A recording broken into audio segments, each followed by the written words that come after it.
Hello दोस्तों, मेरा नाम है अभिनव और स्वागत है आपका मेरे YouTube चैनल। एक बात जो स्टूडेंट्स को बीटेक एडमिशन के टाइम सबसे ज़्यादा परेशान करती है वो ये है कि भाई कौन सी ब्रांच लें। उनको ये बहुत ज़्यादा टेंशन रहती है कि कौन सी ब्रांच उनको लेनी चाहिए, किस में कैरियर अच्छा है और किस में उनको अच्छी जॉब मिलेगी आगे चल के। बीटेक कंप्लीट करके बढ़िया सी जॉब मिलेगी, खूब सारा उनकी जो है उसमें सैलरी होगी।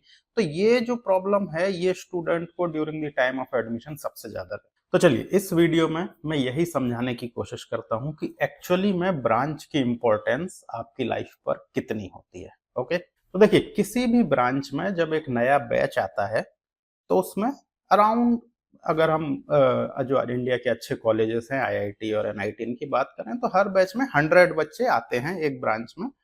लेकिन जब वो पास आउट होते हैं, जब वो 100 बच्चे पास आउट होते हैं, तो ये एक जनरल ट्रेंड देखा गया है कि अगर वो कोई कोर ब्रांच है, जैसे कि मैकेनिकल हो गई, सिविल हो गई, केमिकल, मेटलर्जी, इस तरीके की कोई भी ब्रांच है, तो उसमें ले दे के 10 से 15 या बोले 20% बच्चे ही अपनी कोर फील्ड में या फिर बोले अपनी कोर ब्रांच में लॉन्ग टर्म में अपनी कैरियर बनाते हैं। ठीक है, तो उनकी जो लॉन्ग टर्म में जो कैरियर बनेगा वो 20% बच्चों का ही होगा जो अपनी कोर फील्ड में वो लोग बनाएंगे।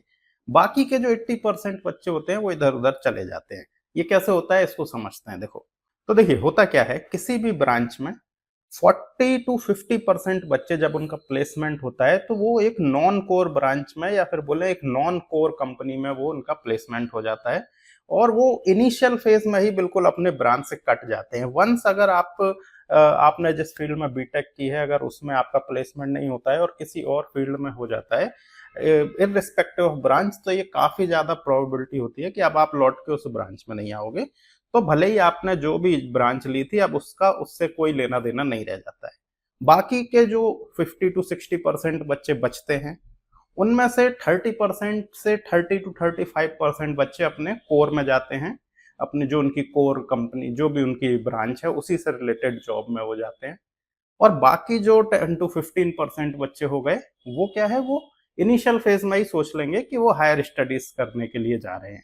तो वो भी अगर लेट से वो एमबीए करने जाते हैं या किसी किसी का मन करता है कि वो यूपीएससी की तैयारी में चले जाएं, तो इस तरीके से बच्चे अलग डायरेक्शन में शुरू में ही चले जाते हैं। तो ले दे के 40% बच्चे हम मान सकते हैं जो इनिशियल स्टेज में अपने कोर में आते हैं। अब इनमें भी क्या होता है, कुछ साल तक जब वो जॉब करते हैं, 1 2 3 ईयर जॉब करने के बाद उनको लगता है कि अभी बीटेक, सिर्फ मैंने बीटेक किया विच इज नॉट इनफ, मुझे और भी हायर स्टडी करनी चाहिए। फिर वो हायर स्टडीज का प्लान करते हैं तो काफी सारे बच्चे उसमें भी एमबीए करने चले जाते हैं, कैट देते हैं, कैट में अच्छी रैंक लाते हैं, अच्छा स्कोर लाते हैं और एमबीए करने चले जाते हैं। कुछ बच्चे जो है इंडिया के बाहर जाके एमएस करते हैं, यूएस चले जाते हैं, यूरोप चले जाते हैं। और इस तरीके से अल्टीमेटली आप कोई भी ब्रांच लेंगे उसमें से 10 to 15% बच्चे ही अपनी कोर में, अब लॉन्ग टर्म में जो अपना कैरियर अपनी कोर में बनाएंगे, है ना। तो इसलिए इसको लेके इतना ज्यादा परेशान होने की जरूरत नहीं है कि मुझे कौन सी ब्रांच मिल रही है, इस ब्रांच में प्लेसमेंट कैसा है, इस ब्रांच में सैलरी क्या है। आप किसी भी बैच को देख लीजिए, उसके 80% बच्चे आप देखोगे कि उस ब्रांच में वर्क कर नहीं रहे हैं। This is the harsh reality of India. India में this is what is happening. तो इसलिए आप इतना ज्यादा ब्रांच को लेके परेशान मत हो। इंपॉर्टेंट थिंग इज कि आपको अच्छा कॉलेज मिले। College has much more importance than the branch. हाँ, कोई बिल्कुल ही ऐसी ब्रांच जिसमें आपको बिल्कुल मन नहीं है फिर भी आपको लेना है तो मत लीजिए। उससे थोड़ा कम रैंक के कॉलेज में अगर आपको ठीक ठाक ब्रांच मिल रही है तो ले लीजिए। बट जस्ट बिकॉज ब्रांच के लिए आप ऐसा मत करिए कि बहुत ही अच्छे क्लास ऑफ कॉलेजेस को छोड़ के आप किसी टीयर 2 या टीयर 3 क्लास ऑफ कॉलेज में आ जाएं। उससे आपको बहुत ज्यादा नुकसान होगा।